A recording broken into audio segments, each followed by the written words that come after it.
You're listening to The Coffee Hour. I'm Andy Bates. I'm Sarah Gulseth. We are continuing our history series today, taking a look at the Puritan movement with Dr. MacKenzie. Thanks to Concordia University, Wisconsin for your support of The Coffee Hour. Find out more about Concordia University, Wisconsin at cuw.edu. Live uncommon. Joining us again today, the Reverend Dr. Cameron MacKenzie, professor of Historical Theology at Concordia Theological Seminary in Fort Wayne, Indiana. Dr. MacKenzie, welcome back. Well, thank you for having me again. I'm glad to be back. We are, it just keeps getting better and better, like the history digging into this. So now we're up to the Civil War. And when I say Civil War, I don't mean in the United States. No. We're still in England. So what happened to the Puritan movement during the Civil War, Dr. MacKenzie? Lots. Let's put it that way. Lots happened to the Puritan movement. I should just kind of do this very quickly for our audience. The war breaks out in 1642 between the Parliament and the king. By 1646, the king has basically lost the war. He becomes a prisoner of the Parliament. In 1648, there's a coup, and in 1649, the king is executed. So we have a period of time in English history when there is no king. Sometimes that's just called the Interregnum. Sometimes that's called the Commonwealth period. And so you have about 11, 12 years in which the English are kind of wrestling of whether they can actually survive without a monarchy. And finally, in 1660, they decided, no, we can't, and they bring back the monarchy. So it's a period of time in which a lot of stuff is going on politically, but because of the era that we're in, when things are going on politically, things are also going on religiously. So let's go back to then the beginning of this period.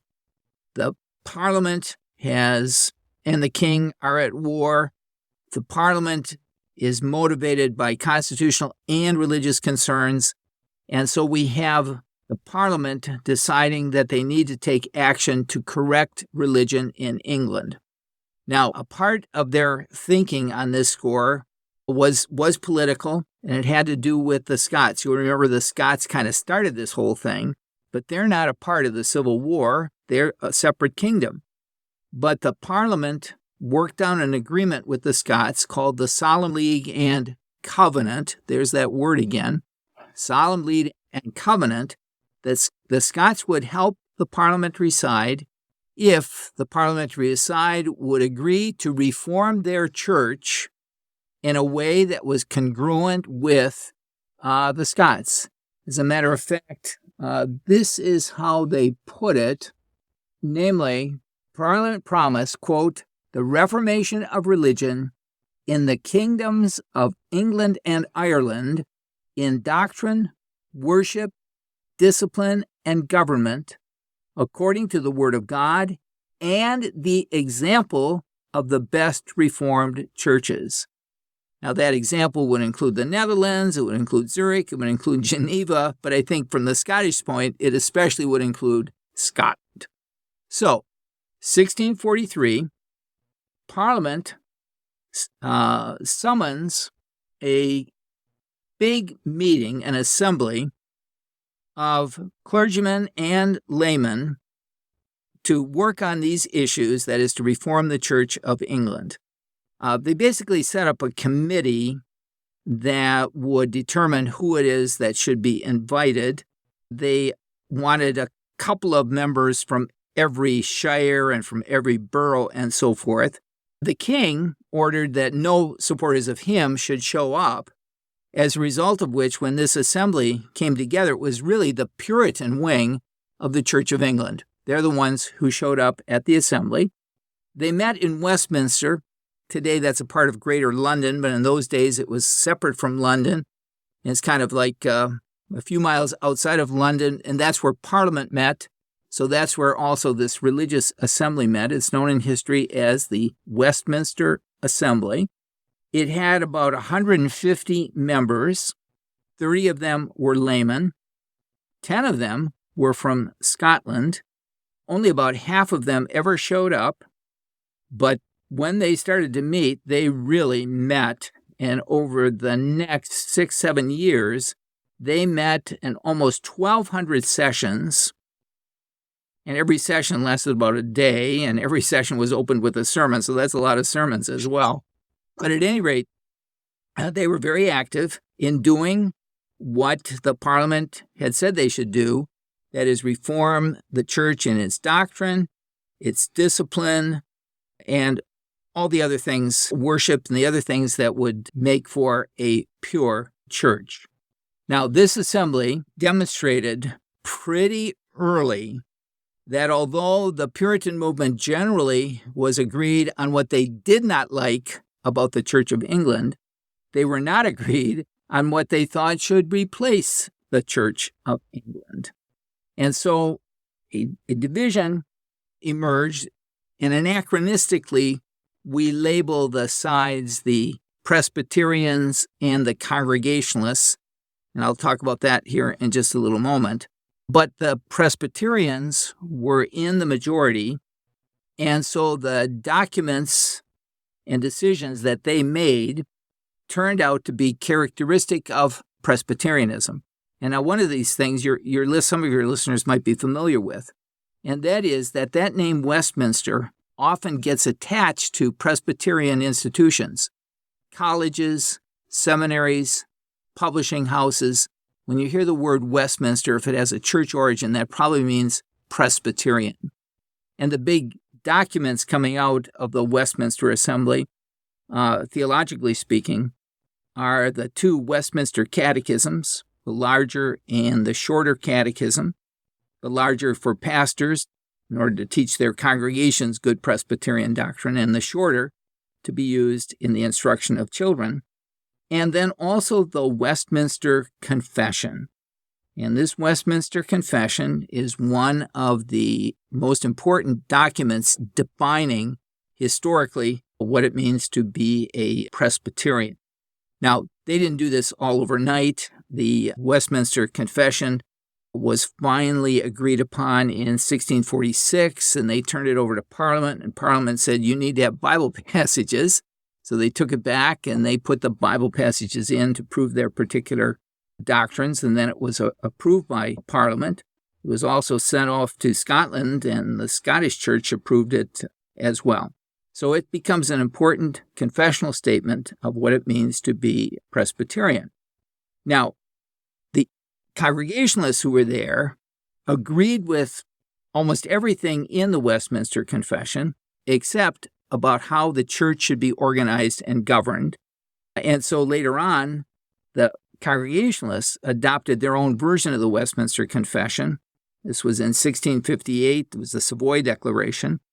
And even Baptists at this time, and I'll explain also how they come out of this movement, they agreed with a lot of what was in the Westminster Confession, so they adopted their own Baptist version of this many, many years later. So it's a really important document in terms of defining what a large consensus of English Protestants, the Puritan wing of the Church of England, actually believed. Now, it's not going to surprise any of your listeners if I categorize it as Reformed.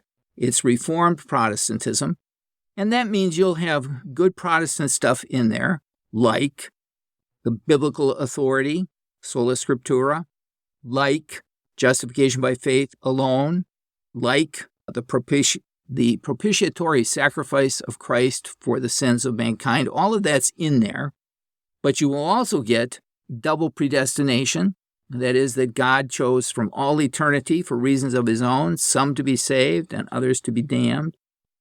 You also get covenant theology. We talked about that a couple of episodes ago, where the idea that God originally had a way of people being in the right relationship with him. He had a covenant with Adam and Eve based upon works. Because of sin, that covenant failed, so he established another covenant, this covenant based upon faith and commitment to God on account of the saving work of Christ. That's in the Presbyterian Westminster Confession. You also get Sabbatarianism, the idea that the obligations from the Old Testament regarding the seventh day, the Sabbath, have been transferred in the New Testament to Sunday. That's also a part of the Westminster Confession. And then, as you might expect if it's Presbyterian, the Westminster Confession, as well as other documents at the Westminster Assembly, actually prescribe a Presbyterian form of church government. Now, we've talked about this a little bit before, but I thought it might be smart for us to just kind of review what that means. What is a Presbyterian form of church government? Basically, what the Presbyterian form is this, that in a geographic area, all the congregations have their pastors and their elders who then get together in a kind of, a big committee called a presbytery in this geographic area, representatives of congregations, and that is kind of the key governmental agency. In other words, if there's going to be an examination of somebody for the ministry, or the ordination of somebody for the ministry, or an adjudication dealing with a doctrinal or a disciplinary matter in the congregation, the presbytery would make that decision, and that decision would be binding upon the congregations in that district, that area, covered by the presbytery.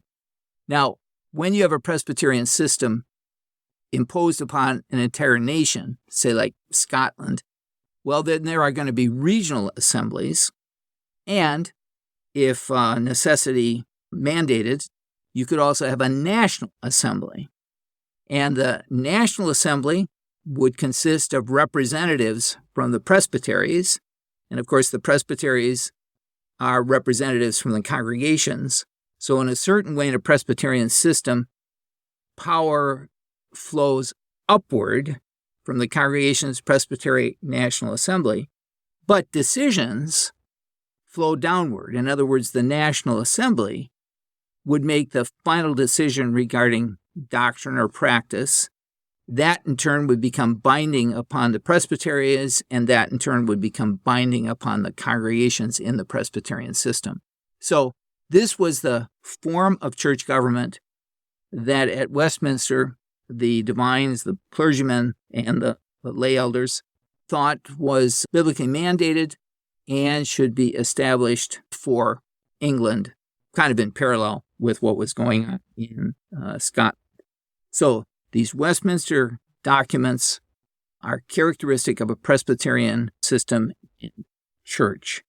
Now, the question you might have is, well, then did England become a Presbyterian country? And the answer is no. The Independents or Congregationalists, they go by both names. In this period, they're often called Independents, but they become the Congregationalists. They rejected a Presbyterian form of church government. They held that every local congregation should itself run its own affairs. I'll say a little bit more about them in a second. But so that's why they disagreed with the Westminster Assembly. They thought you should have, we'll call it congregational sovereignty. They should cooperate, they should work with others, but the decision-making would be in the hands of the local congregation. Now, they're a minority in the Westminster Assembly, but it turns out that in the army, they are a majority. Now, during the Civil War, you have to look at two kind of institutions. There's the Parliament, which has declared war and kind of runs the war, and then the army, which wins the war. And in the army, it's the independents that are the dominant force. Furthermore, when finally the army gets tired of the poor performance by the Parliament, they actually take over the government, and one of the generals emerges as their strongman and leader, and that is Oliver Cromwell. Probably some of your listeners have heard of Cromwell. He's an independent. And as a matter of fact, they had kind of a constitution for Cromwell. And in this constitution, Cromwell and the army specified religious liberty. And here's what they said. Such as profess faith in God by Jesus Christ, though differing in judgment from the doctrine, worship, or discipline publicly held forth, shall not be restrained from, but shall be protected in the profession of the faith and the exercise of their religion. So we're getting some of the first instances of religious liberty emanating from all places, the army, and from the strongman ruler of England in this period, Oliver Cromwell. So the Westminster Assembly stuff is not a dead letter, but it's never practically imposed upon all of England. And we can do more on the Westminster Assembly and what happens after that, after we take a quick break. You're listening to The Coffee Hour. I'm Sarah Gulseth. I'm Andy Bates.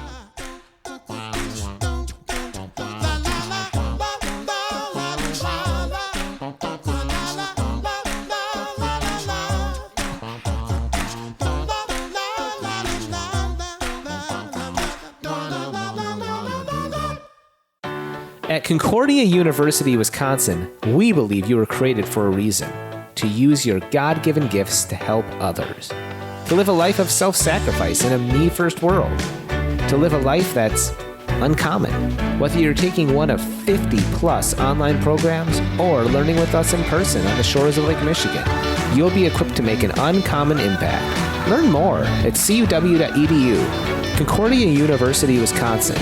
Live uncommon.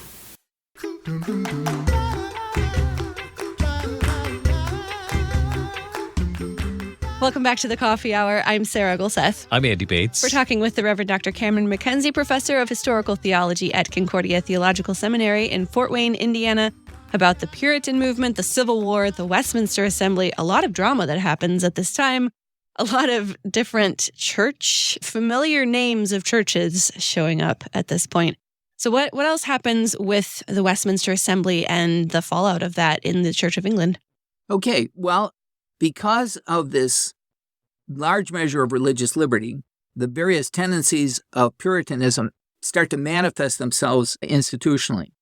So on the one hand, you have the Presbyterians, and the Presbyterians basically are strongly committed to a national church. Everybody belongs to the national church. They're baptized as babies and so forth. Now, they still have to acknowledge the true faith and they have to live like Christians when they become adults, but they're members of the church. The Independents/Congregationalists, they had a different view. They thought that, yeah, you should be baptized as a baby, but when you became an adult, you'd better get with the program and you'd better be able to tell how God was at work in your life through law, gospel, sanctification. In other words, give an oral commitment of your own personal faith and your walk as a Christian. And that became a condition for communicant membership. So if you baptized as a baby, but at some point when you became an adult, you had to own the covenant. You had to make this personal commitment and demonstrate that to the other members of the church, so that the congregation in a particular area did not include everybody as adult members, but only those who publicly were willing to commit to this commitment. And that group then would become the church in a particular place. Now, here I'm going to give a little parenthesis. Though the Presbyterians dominate England, in New England, it's the Independents/Congregationalists who dominate. And so in New England, in Massachusetts and Connecticut, a Congregationalist polity was established so that in every town in New England, you'd have a church. Everybody would have to go to that church, but only some would be adult, full communicant members of that church. So Presbyterian is the strongest in England. Congregationalism is the strongest in New England, and that's where in America we get the origins of Congregation. But something else happens because some of the independents start rethinking this whole thing. And if they say, if what's really important is the work of the Spirit in your life on the basis of which you can commit to Christianity, then baby baptism is probably not all that important. And among these, there were some who took the next step out of independence, out of Congregationalism, to become Baptists. The first instance that we have of this actually goes way back to the period of James I. One of those, remember how the Pilgrims were a separatist congregation and they went over to the Netherlands. Well, there was another separatist congregation that about the same time went over to the Netherlands. They settled in Amsterdam, and their leader was a guy by the name of John Smith, or sometimes Smythe. And he's thinking through this. If the church is to consist of real believers only, then the sacraments belong to those real believers only. And therefore, baptism should follow faith, should follow the work of the Spirit in a person's life, not precede it. And so we have in Amsterdam a group of English independents who, under the leadership of John Smythe, embrace believer baptism. Now, Smythe looked around and couldn't find any pure church in which he could be baptized, so he rebaptized himself, and then he baptized the other members of his church. Now, he died in 1612. Some of his members actually ended up joining the Mennonite Church in the Netherlands. Others came back to London, and in 1612, we get the first Baptist congregation established in London, 1612. And from this, other churches came in due course. Now, one of the odd things about Smythe was the fact that he was Arminian in his theology. He did not accept double predestination. So the first Baptists are known as General Baptists. That means they believe Christ died for everybody. The particular Baptists arose in the 1630s when, again, another one of these independents decided that believer baptism was correct, but that he was a Calvinist, so believers baptism, these guys became the particular Baptists. So we have a handful of Baptists before the Civil War. Probably at the time of the Civil War, you had maybe 50 Baptist congregations. But under the conditions of the Army, Independence, Cromwell, they grow, and there are about 250 congregations of Baptists coming out of the Independence Congregationalist movement by the time that Civil War is over. So we have now a flourishing proliferation of different forms of Christianity. And there's one more that we need to mention, and these are the Quakers. Now, again, if you think of how we're going here, Presbyterians, kind of everybody's in, unless you show that you deserve to be kicked out. Congregationalists, well, you're not really in unless you can demonstrate the work of the Spirit. Baptists, well, you're not really in unless you can demonstrate the work of the Spirit commitment and then get baptized. There are still others who separate the work of the Spirit even more from the means of grace, and among them, the big name is George Fox. Now, Fox was a weaver. He was apprenticed as a shoemaker. He's not particularly well educated, but he was very concerned with religion.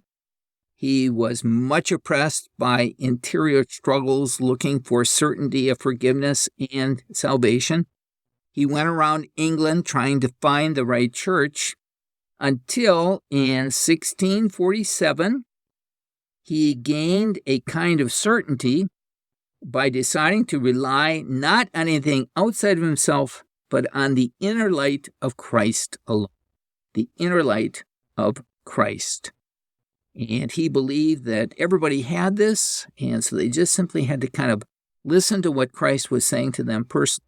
Now, he's still Trinitarian, he still believes in Jesus as the Savior and so forth, but the access to that was through the work of the Spirit personally in his life. And he was open to visions, or what he called openings.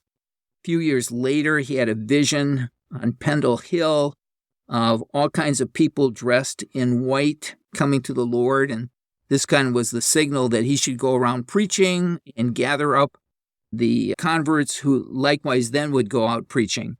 So he began to think of himself and his followers as a prophet. And so he went around and he converted people. The Spirit could work wherever it wanted to, so he's very egalitarian. Anybody can preach, no matter what social rank. Women could preach. It really didn't matter. The Spirit would work where he wanted to.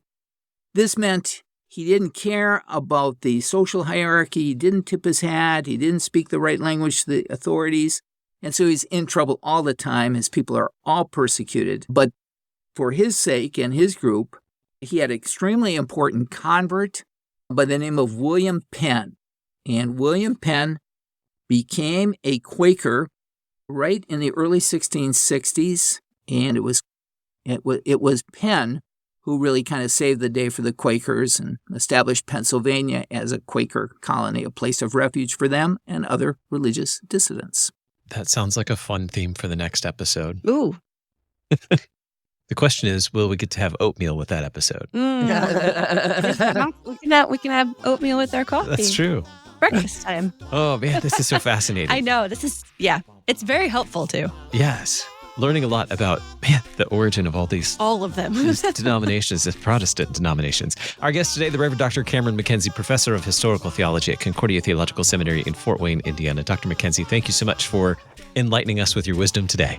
Well, you're very welcome. I enjoyed it. Thanks for having me. You've been listening to The Coffee Hour. I'm Andy Bates. I'm Sarah Gulseth. The Coffee Hour with Andy and Sarah is a production of KFUO. To support the Coffee Hour and KFUO Radio, visit KFUO.org. You can also text KFUO to 41444 or send an email to gifts@kfuo.org. And you can call us at 800-844-0524. KFUO. Christ for you, anytime, anywhere.